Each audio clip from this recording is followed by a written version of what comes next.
looking at the rear axle here, and the pinion gear, or the pinion seal, is leaking like a sieve here. I mean, it drips oil all the time. So we're gonna go ahead and replace that. We gotta take out the 4 bolts and then pick up the drive shaft, and then we have a special tool to hold on to the yoke basically, and then take out that center bolt, and then we'll pop out that old seal and put in a new seal.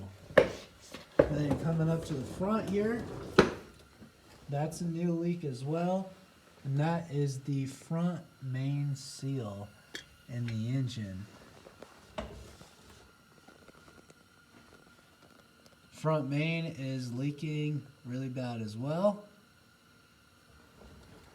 Also looks like the front differential is fairly wet and damp as well, but for some reason it's not dripping or anything.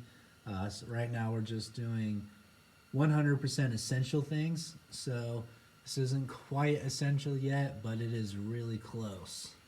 You can also see we've got a drop on the transfer case here, so it's a little bit wet there as well, but hasn't dripped or anything yet, but it's coming pretty close. Engine drain pan looks pretty good. You come over here, it's also pretty greasy in there as well, but nothing is like dripping or doing anything crazy there. So let's go ahead and hold off on that. Take a look at our nice wheels and axles. We want to go ahead and do this underneath, but right now we're just getting everything cleaned up, put together, so we can have it run and drive and enjoy it.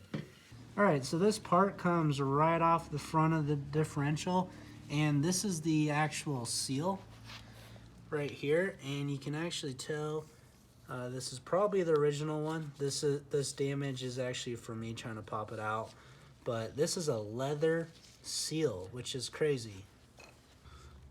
So yeah, this is a leather seal. I mean, the tolerance is super tight. This is a mud protector, so mud's trying not to get into that seal. But here's the new one. Thanks to new technology, we actually have a rubber seal, and you can see it kind of has a U shape in it, and that U shape, when the liquid expands or the oil expands, it actually pushes up against the walls and makes a tighter seal. So it's pretty cool that we'll put in that new seal.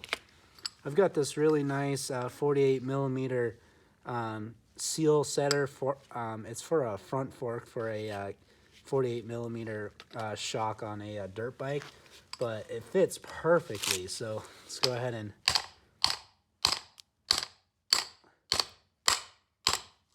it's almost there.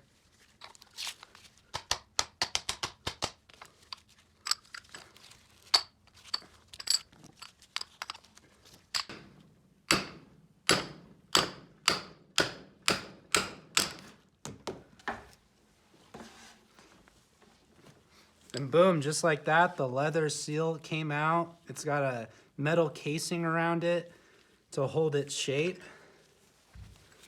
And then here's our part. We're gonna clean it up, paint it, make it look brand new, and then put it all back together with the new seal.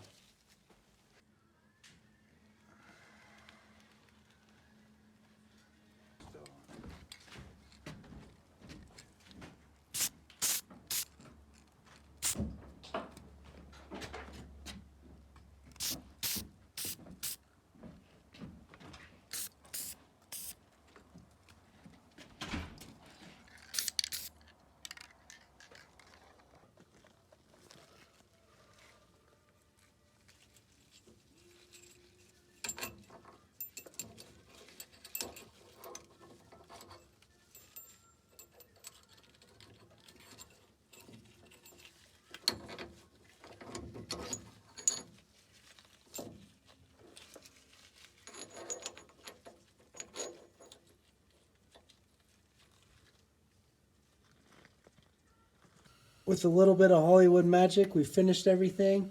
We've got the part that we painted right here, and then also the mud guard.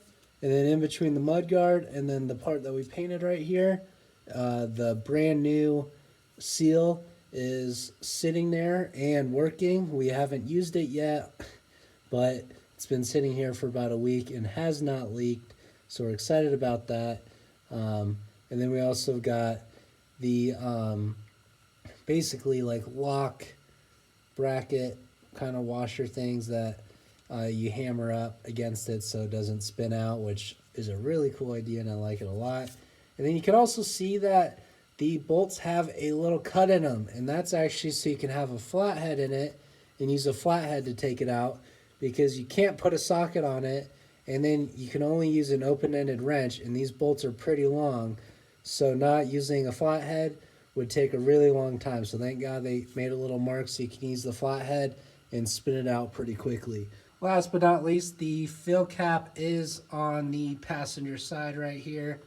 Kind of weird. I wish it was on the driver's side because the pumpkin is on the passenger side, so there's a little less room, but wasn't terrible.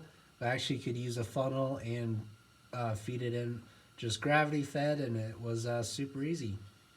Next episode, we take off the front timing chain cover and fix that front main seal. We also ended up taking off the bottom drain pan and cleaning that, and man, it was disgusting. Stay tuned for the next episode. All that sludge. Crazy. There's the dent right there.